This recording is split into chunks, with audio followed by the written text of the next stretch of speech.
Day special. नमस्कार, let's mic में आपका स्वागत है। डे स्पेशल के साथ मैं राखी जैन। 12 जनवरी का दिन भारत के युवाओं के नाम है, क्योंकि ये दिन सिर्फ एक जन्मदिन नहीं, एक विचार का उत्सव है। आज है राष्ट्रीय युवा दिवस, स्वामी विवेकानंद की जयंती। ये उस युवा सन्यासी की स्मृति है जिसने दुनिया को भारत से परिचित कराया और भारत को अपने भीतर छिपी ताकत का एहसास दिलाया। जो साधारण कपड़ों में असाधारण विचार लेकर निकला, जिसने बताया कि युवावस्था केवल उम्र नहीं, एक ऊर्जा है जो दुनिया बदलने की क्षमता रखती है। स्वामी विवेकानंद का जन्म 1863 में एक ऐसे भारत में हुआ था जो धार्मिक अंधविश्वास, सामाजिक विघटन और औपनिवेशिक अधीनता की छाया में था। देश खंडित था, आत्मविश्वास टूट चुका था और युवा दिशाहीन दिखाई देते थे।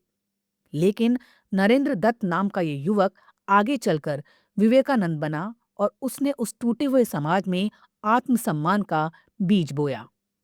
उसके भीतर प्रश्न करने का साहस था, खोजने की उत्कंठा थी और सत्य को जानने की धुन थी। ये धुन अंततः उसे श्री रामकृष्ण परमहंस तक ले गई, जहां उसे वो आध्यात्मिक दिशा मिली जो आगे चलकर विश्व विचार का आधार बनी।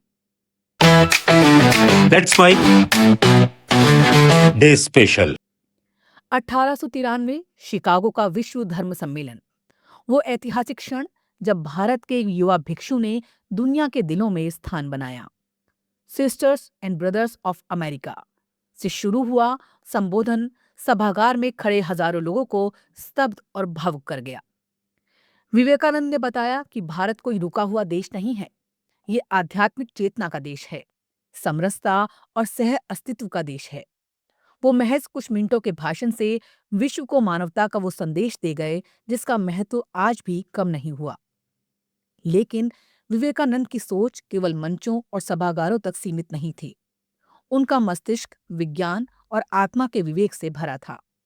वो मानते थे कि राष्ट्र निर्माण आध्यात्मिक शांति और सामाजिक सक्रियता के संतुलन से होता है। उनके अनुसार शिक्षा का अर्थ केवल ज्ञानार्जन नहीं, स्वयं को पहचानने की क्षमता है। उन्होंने कहा, अरे युवक, उठो, जागो और तब तक मत रुको जब तक लक्ष्य प्राप्त न हो जाए। ये वाक्य आज भी हर भारतीय युवा के मन में अटूट प्रेरणा की तरह धड़कता है। स्वामी विवेकानंद ने युवाओं को केवल सपने देखने की नहीं, उन्हें साकार करने की राह दिखाई। उनका विश्वास था कि भारत तभी आगे बढ़ेगा जब उसका युवा जागेगा, शारीरिक रूप से मजबूत, मानसिक रूप से स्वतंत्र और आध्यात्मिक रूप से जागरूक। वो कर्मयोग की राह दिखाते थे। उनके लिए धर्म मंदिरों या कर्म कांडों में नहीं था, बल्कि सेवा में था। गरीबों की सहायता में, दलितों की उन्नति में, समाज की बेहतरी में। उन्होंने कहा था कि अगर किसी मंदिर में भगवान नहीं दिखते तो उस बालक की आंखों में देखो जो भूखा है, वहां भगवान है। उनकी दृष्टि सामाजिक न्याय के प्रति भी उतनी ही संवेदनशील थी। जाति, वर्ग और भेदभाव की वो खुलकर आलोचना करते थे।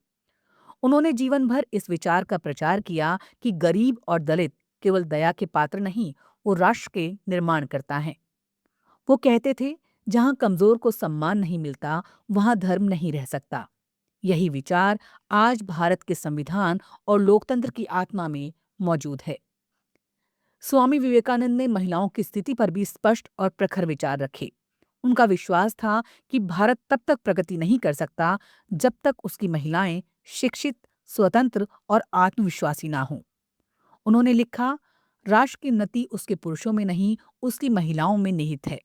ये कथन आज नारी सशक्तिकरण के आधुनिक विमर्श में कहीं आगे की दृष्टि देता है। 12 जनवरी राष्ट्रीय युवा दिवस हमें याद दिलाता है कि ऊर्जा अगर दिशा पाए तो क्रांति बन जाती है। विवेकानंद ने हमें उस दिशा का नक्शा दिया है।